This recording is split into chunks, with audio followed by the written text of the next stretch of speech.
Hi folks, welcome back. I hope you're all doing well. Wanted to make a quick video about Anthropic's recently announced Model Context Protocol. This is an open protocol that standardizes the way LLMs ingest data from various sources. And by now, there are a number of videos on YouTube that explain it and go through examples. Sam Wittewien's coverage on this is pretty good. I'll leave a link to his video below. But you might ask, well, all the major LLM providers, Google's Gemini, OpenAI's GPT-4, and so on, already have a syntax for tool calls. So they have this syntax where if you're using their SDK, you can specify in a JSON schema what tools you want the LLM to work with, how to call them, what their arguments are, what they do, and so on. So all the metadata for tools.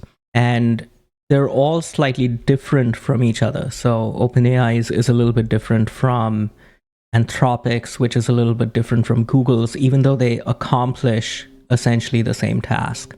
And that really is the core value out of MCP. The thing I wanted to stress quickly in this video is a lot of the comments describe it as the LSP for LLMs. And I think that is a really apt analogy. LSP here is referring to the language server protocol, which by now is a standard for pretty much all IDEs and programming languages. And in a sense, you can think of the state that LLMs are in today as similar to the state that whole IDE language ecosystem was before LSP. The crucial thing that something like LSP does, and what I'm hoping MCP will do, is that it takes an n times m problem and makes it into an n plus m problem. What do I mean by that? Before LSP, if you had n IDEs and m languages, every IDE needed to have its own bespoke mode or integration for the languages that it wanted to work with.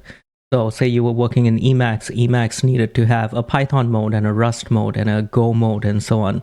And that mode was really heavyweight because it needed to understand the syntax of the language and how to appropriately edit that language and really understand the semantics of the constructs within that language.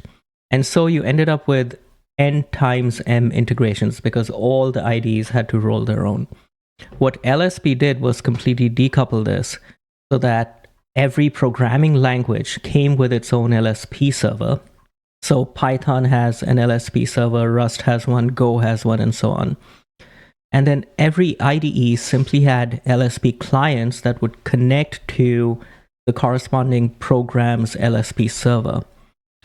And because LSP was this common protocol that could talk in a uniform way about all these programming languages, each IDE now didn't need to have a very heavyweight bespoke implementation of a mode for each language. It just needed to connect to the corresponding LSP server. And so you went from having an n times m integration world to an n plus m integration world. So if, and that's a big if, Model Context Protocol catches on and all the other major providers also support it, it has the potential to do for the LLM world what LSP did for the programming languages world. Now the question is, what incentive do the other major LLM providers have to adopt MCP? But that's a topic for a whole different video. All right, thank you.